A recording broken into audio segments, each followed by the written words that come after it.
I remember sitting in the living room, still dressed in black from my husband's funeral, the scent of lilies lingering in the air like a heavy reminder of loss. I hadn't even had time to take off my shoes when my son, Daniel, cleared his throat. He didn't look at me with the softness I'd expected, not even the pity that sometimes slips into a child's eyes when they see a parent crumble. No, his eyes were cold, calculating. Beside him, his wife, Melissa, crossed her arms, wearing that same smug little smile she'd worn at the graveside, as though this day wasn't about grief, but opportunity. "Mum," Daniel began, his voice clipped. "We need to talk about what comes next. You can't stay here alone. It's too much house, and it's not safe for you anymore. We've decided it's time you move into a nursing home. The house will be ours now." Just like that. No pause, no tenderness. The words landed like stones on my chest. My fingers tightened around the arm of the chair, the one my husband had sat in for years to read the evening paper. I stared at my son, my only son, and felt something fracture deep inside me. The house I had built a life in, the place where I had raised him, was suddenly a prize he felt entitled to claim. Not a home, not a sanctuary, but a possession to be transferred like a piece of furniture. Melissa leaned forward, her tone dripping with false sympathy. "It's really for the best, Dorothy. Think of it as a fresh start. You'll have people around you, activities, meals prepared. And Daniel and I? Well, we'll finally be able to make this house our own." Her hand slid over Daniel's, sealing the betrayal with a gesture that felt rehearsed. I might have wept then, if I hadn't already spent the morning crying at a graveside. But grief has a strange way of sharpening certain parts of you. Instead of breaking, I straightened my back, drawing in a breath that felt steadier than I expected. I smiled, just faintly. "Great," I said, my voice quiet but clear. "Let's drop by the bank first. They're holding the will you forged." The silence that followed was thick, suffocating. Daniel's face drained of color. Melissa's smile faltered. For the first time, they realized I wasn't the fragile widow they imagined. And you, if you're listening to me now, you're probably wondering how I got here. How a 70-year-old woman found herself staring down her son and daughter-in-law after burying her husband. Well, let me tell you. It began with the most humiliating day of my life, and it ended with the most satisfying. 2 days earlier, I stood at the front of St. Mark's Church, staring at the casket draped in white roses. My husband of 45 years lay inside, and I felt as though half of me had been buried with him.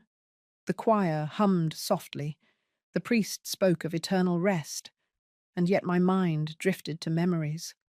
Our first apartment with peeling wallpaper, the nights we counted pennies at the kitchen table, the way he'd squeeze my hand when the world seemed too heavy.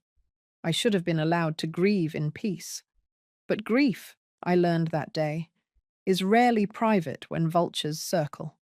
From my seat in the front row, I overheard Melissa whispering to one of her cousins.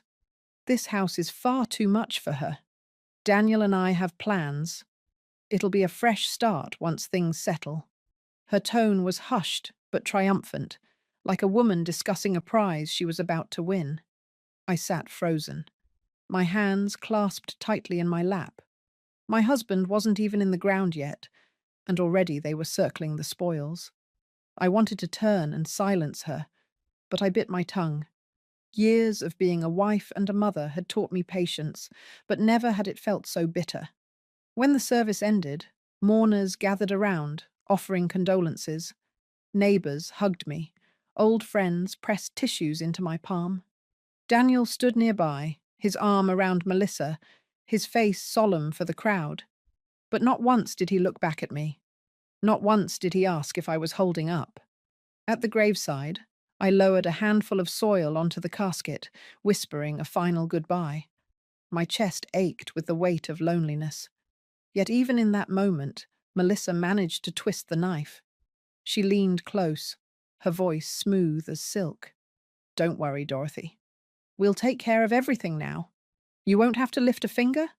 I forced a nod, but inside, something shifted. Her words weren't kindness. They were a claim, a warning. That night, I returned to the empty house alone. The silence pressed in from every corner, broken only by the creak of the floorboards and the tick of the clock on the mantel. I sat in my husband's chair, tears streaming freely at last, and thought of the promise he'd made only months earlier. The will is safe at the bank, Dorothy. Don't let anyone rush you into anything. At the time, I'd brushed it aside, never imagining I'd need that reassurance so soon. But as the shadows lengthened across our living room, I realized his warning had not been casual. It had been a shield, one I would soon need to raise. The morning after the funeral, I shuffled into the kitchen, still wrapped in the same black cardigan I'd worn to the graveside. My eyes felt raw from crying, but grief, I learned, doesn't buy you even a day's rest. Daniel was already there, flipping through the newspaper as though nothing had changed, while Melissa stirred cream into her coffee. "Mum," Daniel said without looking up, "we've been talking. This house, it's too much for you. Dad wouldn't want you rattling around here all alone." Melissa chimed in sweetly, too sweetly. "We worry about you, Dorothy. You've been forgetful lately. Yesterday you left the porch light on all day, and last week you misplaced the electric bill. These things happen with age, but they're signs." Her words hit like tiny darts, not enough to wound, but enough to sting. I hadn't forgotten the bill. I'd set it on the counter where she herself had moved it. And as for the porch light, grief had kept me awake that night. I'd left it on deliberately for comfort. But the way she spoke made me second-guess myself. Daniel folded the paper neatly, his tone firm. "Melissa and I just want what's best for you. A smaller place, or maybe assisted living. Somewhere safe." I stared at my son, the boy I'd carried through colic, homework battles, and heartbreaks. The same boy who once said he'd never leave me alone in this world. Yet here he was, parroting his wife's lines like they'd been rehearsed. I pressed my palms against the cool kitchen table, steadying my breath. "I'm not helpless, Daniel. I manage just fine on my own." Melissa tilted her head, that feigned concern etched across her face. "We're not saying you're helpless. We're saying it's time to be realistic. Dad's gone, and this house is too much for a woman your age." Her choice of words lingered.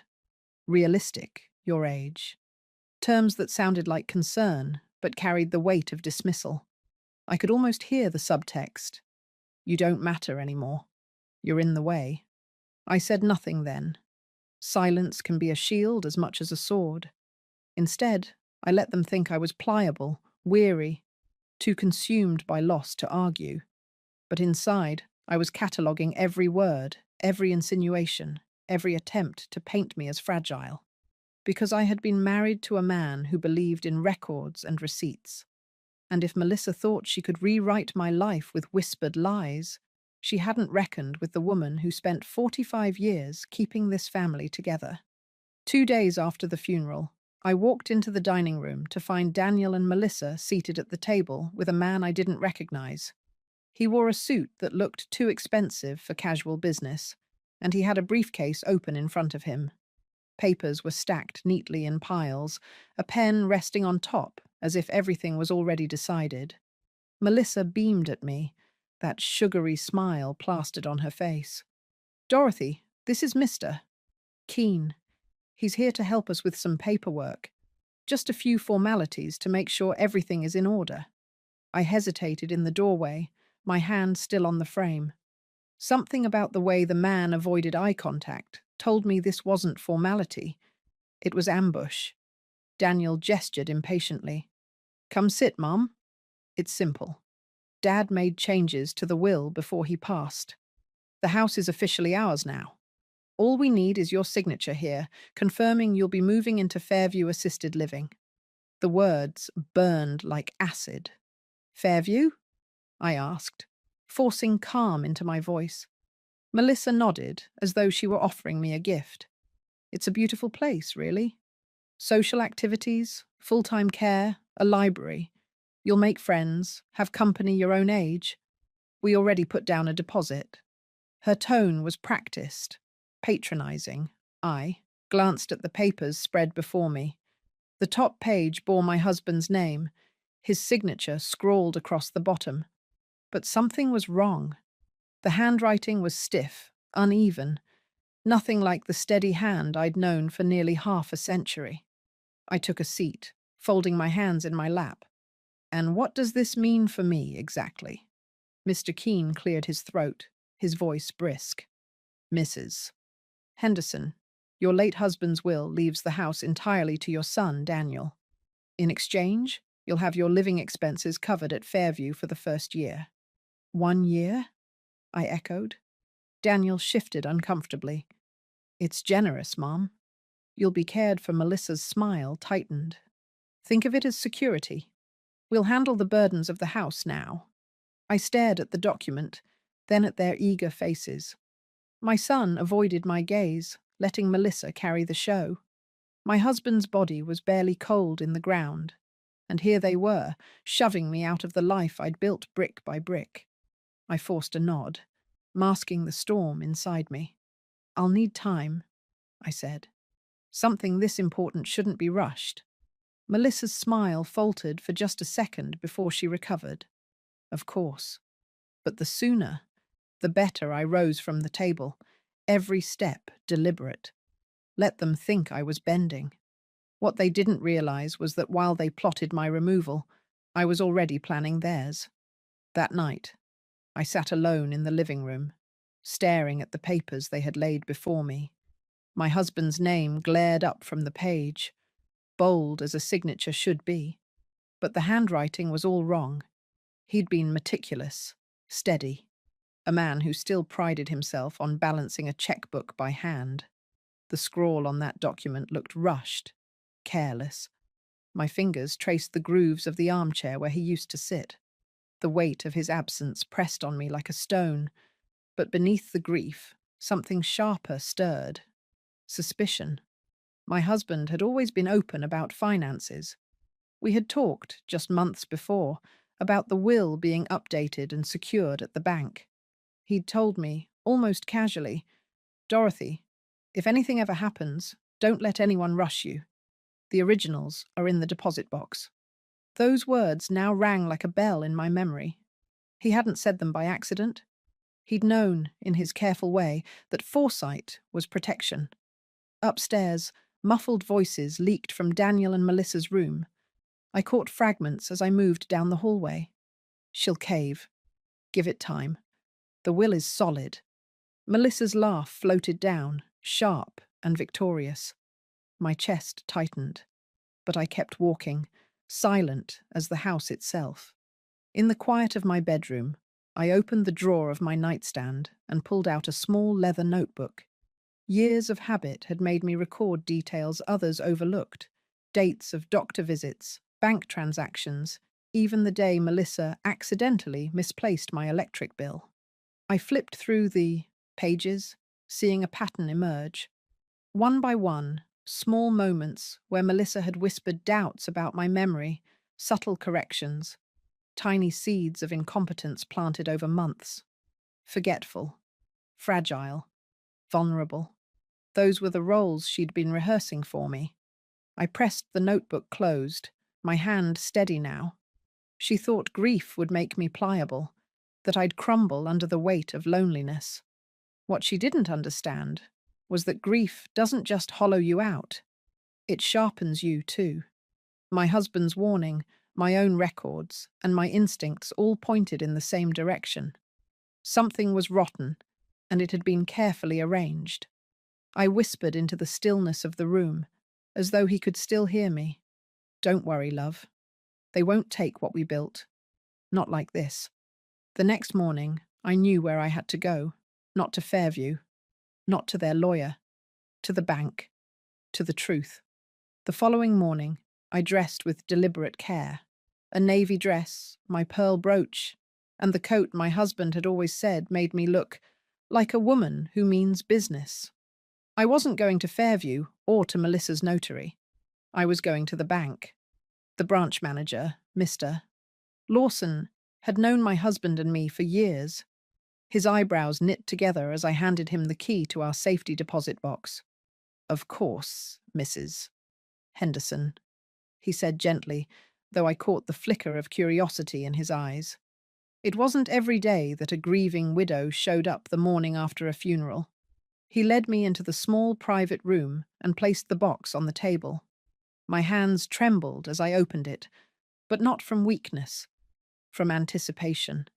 Inside lay the neat stack of envelopes my husband had insisted on keeping here: insurance papers, savings bonds, and at the very bottom, the will, the real will. I slid it out carefully, unfolding the crisp pages. The handwriting was steady, the signatures clear. This was my husband's hand, no doubt about it. And the contents. As he had told me many times, the house remained in both of our names, with instructions that it would transfer fully to me upon his death. Only after my passing would Daniel inherit, provided I had no debts against the estate. I closed my eyes for a moment, relief flooding me. My husband had protected me, even beyond the grave. "Everything in order?" Mr. Lawson asked. "More than in order," I said, sliding the papers back into their folder. "But I'd like copies made. Certified, if possible." He nodded, excused himself, and returned with a notary from the bank. Within 20 minutes, I had official duplicates tucked neatly into my handbag. Before leaving, I asked, almost casually, "Mr. Lawson, if someone were to present another version of this will, one signed differently, what would that mean legally?" His expression turned grave. "It would be forgery, Mrs. Henderson. A very serious crime." I smiled faintly, though inside anger simmered. That's what I thought. As I stepped back into the cool morning air, the weight of doubt I'd carried since the funeral shifted into something else entirely: certainty. Daniel and Melissa thought they could gaslight me into surrendering everything I'd built. They didn't realize I now held the truth, and the law, in my hands. And soon, they'd learn what it felt like to underestimate the wrong woman. The next morning, I decided to play along. I rose early and cooked breakfast: pancakes, bacon, fresh coffee, the kind of spread I hadn't made in weeks. Grief had stolen my appetite, but today I had purpose.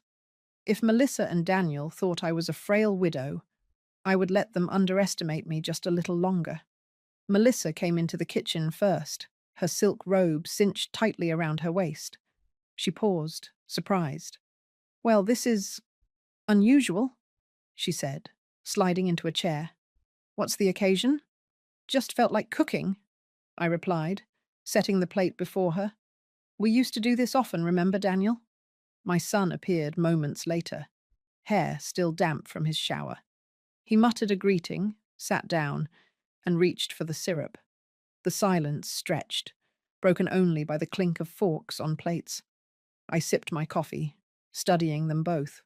Finally, I asked, casually as I could, "Tell me again, when did your father supposedly change his will?" Daniel froze mid-bite. Melissa's eyes flicked toward him before she spoke. "Earlier this year, of course. He wanted to make sure everything was settled quickly." "Strange," I said softly, buttering my toast, "because he told me, not 3 months ago, that the will was safe at the bank. He was always so meticulous about those things." Melissa's smile tightened, her fork clinking a little too hard against her plate.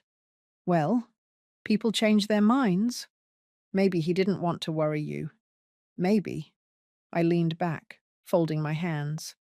"And when exactly did he discuss Fairview Nursing Home with you two? Because he never mentioned it to me." Daniel shifted uncomfortably. "Mom, you know Dad worried about you. He just wanted to make sure you'd be looked after." I tilted my head, studying him. "Funny, then, that he never even toured the place with me. Don't you think that's odd, Daniel?" His eyes dropped to his plate. Melissa jumped in, her tone sharper now. You're twisting things, Dorothy. The important point is that he made provisions. That's all. I smiled faintly, sipping my coffee. Perhaps, or perhaps someone else has been making provisions that don't belong to them. Melissa stiffened, her fork hovering in the air. Daniel rubbed his temple. For the first time, cracks appeared in their polished confidence. They were so sure I'd fold under pressure. They hadn't realized I was testing them, and they'd just failed. By the third day, the politeness was gone. Melissa no longer tried to sweeten her words with honey, and Daniel's patience had worn thin. They cornered me in the living room after dinner, papers in hand once again, their faces tight with determination. "Mum," Daniel said, his voice louder than usual. "Enough is enough. This house is too big for you. Dad wanted us to have it, and you're making this harder than it needs to be. Just sign the papers." Melissa stood at his side, arms crossed, chin lifted in triumph. "It's not complicated, Dorothy. The sooner you accept reality, the sooner we can move forward.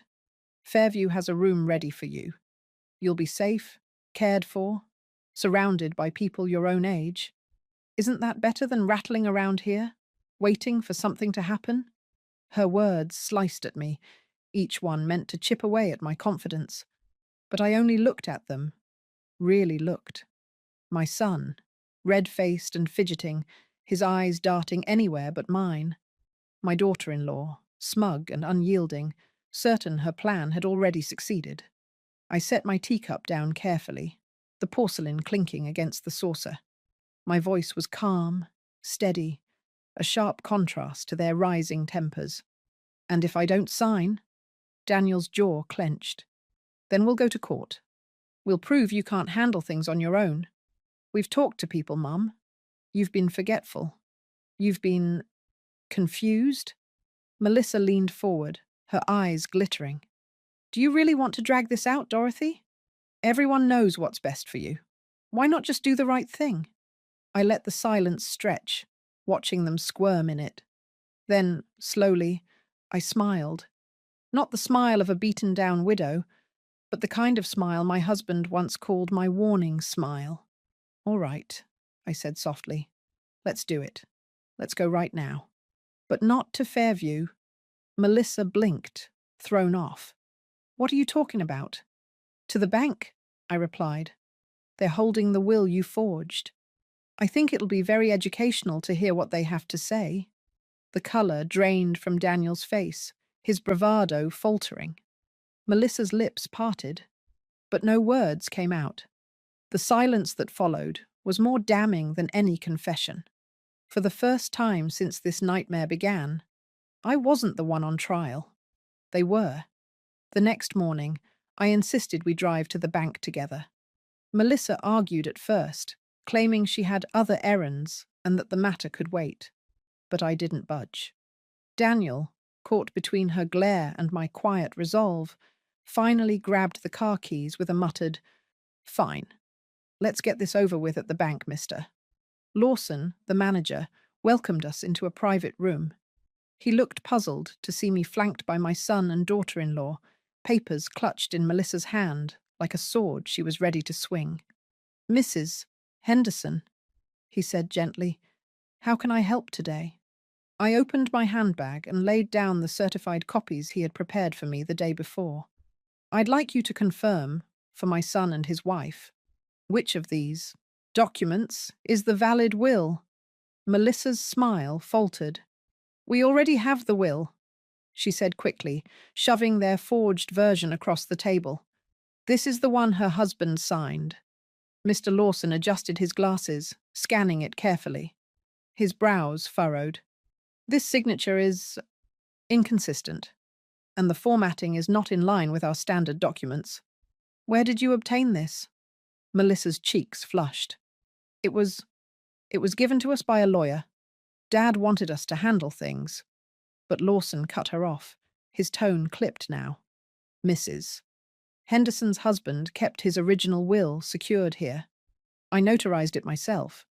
That document you've brought is not only invalid, it's fraudulent. Daniel paled, shifting uncomfortably in his chair. Wait. Fraudulent? Yes, Lawson replied firmly. Forgery is a serious offence. If this was presented as genuine, the consequences could be severe. Melissa sputtered, trying to salvage her composure. You don't understand. She's confused. She doesn't know what she's saying. I leaned forward, my voice like steel. Confused? Mr. Lawson, would you kindly read the clause my husband included about the house? He nodded, scanning the pages. Yes, here it is. The property remains in joint ownership with Mrs. Henderson. Upon his passing, it transfers fully to her. No exceptions. Silence fell, heavy and damning. Daniel's shoulders slumped, the fight draining out of him. Melissa, however, gripped the forged will so tightly her knuckles whitened. I sat back, calm at last. So, you see, mister? Lawson, it wasn't me who was confused. It was them who thought they could outsmart both me and the law. Melissa finally spoke, her voice trembling with fury. You'll regret this, Dorothy. But for the first time, I saw fear in her eyes, the fear of someone who realized the game was slipping from her grasp. By the time we left the bank, Melissa's bravado had cracked into silence. She sat rigid in the back seat, clutching that forged will like a shield already splintering. Daniel drove with his jaw clenched, eyes fixed on the road, avoiding both of our gazes. I sat calmly in the passenger seat, the real documents safe in my handbag, the weight of truth steadying me. That afternoon, I placed a call to my lawyer, Mr. Grant. He had been a family friend for years, someone my husband trusted implicitly. I explained everything, the funeral, the ambush at the table, the forged papers. There was a long pause on the line, then his voice, firm and clipped. Dorothy, that's elder fraud. And forgery on top of it. We'll act immediately, by evening. A sheriff's deputy stood at my front door with Mr. Grant beside him. Daniel opened the door, his face draining as the deputy introduced himself. We've received reports of attempted financial exploitation and forgery, the officer said, his tone all business. We'll need to see the documents in question. Melissa stormed into the hallway, her voice high and shrill. This is ridiculous. She's confused. She doesn't know what she's saying. Daniel, tell them. But Daniel said nothing. He stared at the floor, his silence louder than any defense. Mr. Grant laid the forged will on the table beside the original. As you can see, he told the deputy, these signatures don't match. Mrs. Henderson had her husband's will notarized and secured at the bank. This other document was presented to her under pressure, with the intent to have her sign away her property. The deputy flipped through the pages, then looked squarely at Melissa. Ma'am, do you understand the severity of presenting falsified legal documents? For once, she had no clever reply. Her lips pressed into a thin line, her hands trembling. I sat quietly in my chair, watching the scene unfold, not with triumph, but with a strange kind of sorrow. This was my family unraveling before my eyes. My son shrinking in shame, my daughter-in-law revealed as the predator I'd long suspected. The deputy gathered the forged papers into an evidence envelope. This will be turned over to the district attorney's office. Further action will be taken. Melissa finally snapped, pointing at me with shaking hands. This is all her fault. She's just a bitter old woman who can't let go. But her words sounded hollow now. The law had spoken, and the walls around their scheme were collapsing. That night, after the deputy left and Melissa had stormed upstairs in a fury, Daniel lingered in the hallway. He looked smaller somehow, shoulders hunched, eyes shadowed with something between shame and despair. For the first time in days, he wasn't carrying himself like a man standing behind his wife's shield. He looked like my boy again, lost, conflicted, afraid. Mum, he said quietly, stepping into the living room. Can we talk? I folded the blanket across my lap, nodding toward the armchair opposite me. He sat down heavily, burying his face in his hands before lifting it again, his voice breaking. I don't know how it got this far. Melissa, she pushed for everything, said it was for the best, said Dad wanted us to move forward. I didn't know she was forging anything. I studied him, my heart twisting. He was still my son, still the boy I had raised, but also the man who had stood silently while his wife tried to strip me of everything. Daniel, I said softly, whether you signed the papers yourself or stood by and let her, you were part of it. He winced. I know. God, I know. I thought maybe she was right, that you'd be safer in a home, that we could handle things better. I told myself it was love, that I was protecting you, but maybe it was just easier to let her take control. His words fell heavy in the room. I thought of the nights I had stayed awake with him as a child, the sacrifices I'd made to pay for his education, the pride I felt watching him graduate. And now, here he was, confessing that when it mattered most, he'd chosen comfort over courage. Tears welled in his eyes. I betrayed you, Mum. I let her paint you as weak, and I didn't stop her. I don't know if you'll ever forgive me. I let the silence linger, my chest aching. Forgiveness, I said at last, doesn't erase the harm done, but it gives us both a chance to choose differently next time. The question is whether you'll be the kind of man your father raised you to be, or whether you'll keep hiding behind excuses. He swallowed hard, his voice trembling. I want to be better. I'll make this right. I searched his face, looking for truth. For once, I saw it there. Broken, but real. The weeks that followed were a blur of lawyers, paperwork, and whispered gossip among neighbors who had once admired Daniel and Melissa's polished smiles. Melissa tried to fight, of course, claiming misunderstandings, spinning lies about me being unstable. But the forged will in the deputy's hands spoke louder than any excuse she could manufacture. By the time the district attorney's office finished reviewing the evidence, Melissa's name was stamped on formal charges: forgery and attempted elder exploitation. Daniel stayed, hovering between shame and guilt, trying to patch up what Melissa had torn apart.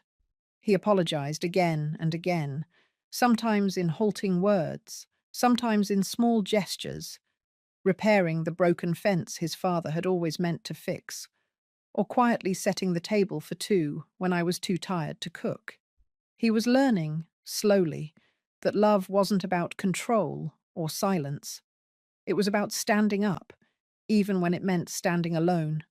One afternoon, I stood in the garden my husband and I had planted decades earlier, the sun dipping low across the yard. The house loomed behind me, not just wood and brick, but memory. Every room told a story. The hallway lined with Daniel's school pictures, the kitchen where I had whispered my suspicions into the night, the living room where I had faced down betrayal. They had tried to strip this place from me, but they had failed. A neighbor called over the fence, "Dorothy, we're all proud of you. Not everyone has the strength to fight back." I smiled, humbled, but the truth was simpler. I hadn't fought for pride. I'd fought for survival, for dignity, for the right to live my final years on my own terms. Melissa's absence left the house quieter, yes, but also freer. Daniel began visiting in the evenings, sometimes with groceries, sometimes just to sit in silence with me. There were still fractures between us, scars from choices he had made, but there was also the faint outline of something worth rebuilding. That night, as I sat in my husband's chair with the will safely tucked in my desk drawer, I whispered to the empty room, "We did it, love. They won't take this from us." Because in the end, the house was never just about property. It was about legacy, about a lifetime of love, sacrifice, and resilience that could not be forged away with a signature. And if anyone doubted it, well, the proof was standing right here. A 70-year-old woman who refused to be erased.